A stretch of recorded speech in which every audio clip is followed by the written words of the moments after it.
अपराधी के लिए कोई जगह नहीं है। अब तो नेपाल ही भागना पड़ेगा साथ और बिना नेपाल के कोई उपाय नहीं, क्योंकि एक तरफ उत्तर प्रदेश में योगी बाबा है और बगल में बंगाल में शुभेंदु अधिकारी जो दादा है वहां बैठ गए हैं और यहाँ सम्राट चौधरी बैठा है। कोई माइका लाल किसी भी कीमत पर बिहार में कानून के साथ खिलवाड़ नहीं कर सकता है। मुख्यमंत्री बनने के बाद से सम्राट चौधरी लगातार अपराध नियंत्रण को अपनी प्राथमिकता बता रहे हैं। विभिन्न मंचों से वो कई बार यह संदेश दे चुके हैं कि अपराधियों को किसी भी कीमत पर बख्शा नहीं जाएगा। सरकार का दावा है कि अपराध पर अंकुश लगाने के लिए पुलिस को आवश्यक संसाधन और स्वतंत्रता दी गई है, जिसके चलते अपराधियों के खिलाफ लगातार कार्रवाई हो रही है। हालांकि अपराध पर पूरी तरह नियंत्रण को लेकर राजनीतिक बहस जारी है, लेकिन सम्राट सरकार का कहना है कि कानून व्यवस्था को मजबूत करने और अपराधियों के मन में कानून का भय पैदा करने की दिशा में लगातार ठोस कदम उठाए जा रहे हैं। बिहार में अपराध पर लगाम लगाने की ये मुहिम आने वाले दिनों में और भी तेज होने की उम्मीद है। ऐसे में फुलवारीशरीफ के नदियावा गांव में आयोजित सहयोग शिविर के दौरान सम्राट चौधरी ने अपराध और कानून व्यवस्था को लेकर एक बार फिर अपनी सरकार की प्रतिबद्धता दोहरा दी है। अपने संबोधन में सीएम ने कहा कि बिहार में अपराधियों के लिए अब कोई जगह नहीं है। क्या कुछ कह रहे हैं सीएम सम्राट चौधरी, वो जरा सुने आप लोग। सुशासन स्थापित हो। नीतीश कुमार जी ने न्याय के साथ बिहार में विकास किया था। बिहार में समृद्धि का रास्ता खोला। नीतीश जी स्पिरिट आज चलाकर कार्रवाई करते रहे। मैं थोड़ा शक्ति के साथ कार्रवाई करना चाहता हूँ, इसमें कहीं दो। अब वो पूरी तरह शक्ति करना, इसलिए मैंने कहा अपराधी यदि हमारे पुलिस को कोई चैलेंज करता है, हमारी यहाँ बहनें बैठी हैं, हजारों की संख्या में हमारी बहनें बैठी हैं। मोदी जी और नीतीश जी आपके गार्जियन के तौर पर काम कर रहे हैं। ये सम्राट चौधरी आपके भाई के तौर पर बिहार में काम कर रहा है।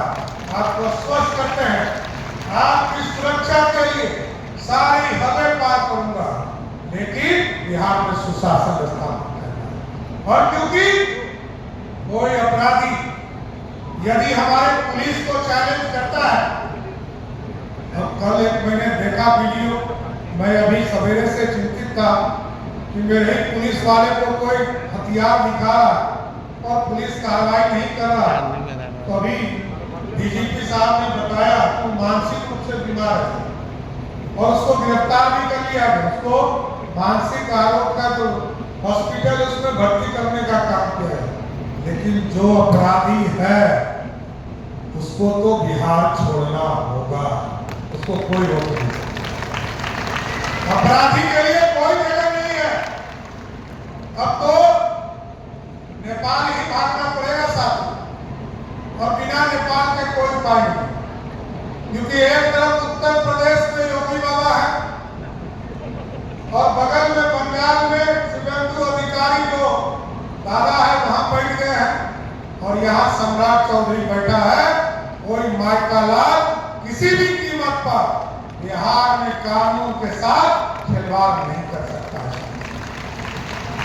इसलिए मैं पूर्ण रूप से आपको स्पष्ट करता हूं, सुशासन स्थापित। हम लोग लंबे समय तक देखते थे पटना का पहचान था कंकड़बाग, और कंकड़बाग को लोग कहते थे कि एशिया का सबसे बड़ा टाउनशिप है, जो 60-70 के जमाने में काम शुरू हुआ और धीरे धीरे वो सलन का इलाका बन चुका है। अब वो टाउनशिप नहीं रहा। मेरे को तो जब मैं नगर विकास मंत्री रहा तो उसके पानी निकालने में ही हमको बहुत समस्या होती थी। अब धीरे धीरे वो सेटल किया, लेकिन अब हम टाउनशिप भी बना रहे हैं। आदरणीय श्याम जी, रामकृपाल जी, कई बड़े साथियों से मिले थे। लोगों ने कहा कि आप तो टाउनशिप बना रहे हैं, क्योंकि बड़ा टाउनशिप बना रहे हैं, क्योंकि पटना का पहचान एक नए शहर पाटलिपुत्रा के नाम से होना चाहिए। कई लोग मुद्दा बनाते हैं कि ये मगध का राजधानी था, इसका नाम पाटलिपुत्रा था।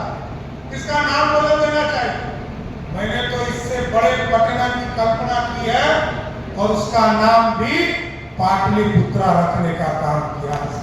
तो आपने सुना सम्राट चौधरी ने क्या कुछ कहा है कि जिस तरह योगी आदित्यनाथ के नेतृत्व में उत्तर प्रदेश में अपराध पर सख्ती दिखाई गई है और पश्चिम बंगाल में प्रशासन अपराधियों के खिलाफ कार्रवाई कर रहा है, ठीक उसी तरह बिहार में भी अपराधियों के खिलाफ लगातार अभियान चलाया जा रहा है। ऐसे में आपको बता दें कि मुख्यमंत्री आज सहयोग सवर में फुलवारी के नदियावा गांव पहुंचे थे और उसमें भाग लेते हुए अपने संबोधन में सीएम सम्राट चौधरी ने कहा है कि अपराधियों की खैर नहीं है। पहले अपराधी जो है वो नेपाल के रास्ते भाग जाते थे, लेकिन अब उस रास्ते को भी बंद कर दिया गया है और अब नेपाल भी नहीं भाग सकते हैं। जी हां, आपको बता दें कि सम्राट सरकार लगातार कानून व्यवस्था अपराध नियंत्रण पर अपनी नजर बनाए हुए है। कई मंचों से सीएम सम्राट चौधरी ने कहा है कि बिहार में अपराधियों की खैर नहीं होगी, तो ठीक उसी तरह से लगातार अपराधियों पर अंकुश लगाया जा रहा है। पुलिस का एनकाउंटर भी लगातार जारी है। एक बार फिर से सीएम ने अपने संबोधन में कह दिया है कि अपराधियों की खैर नहीं, पहले रास्ते से नेपाल भाग जाते थे, लेकिन अब उस रास्ते को भी बंद कर दिया गया है। अब अपराधी अपराध करके नहीं बच पाएंगे और कहीं भी नहीं जा पाएंगे। ऐसे ही तमाम अपडेट्स के लिए बने रहें NBC 24 के साथ।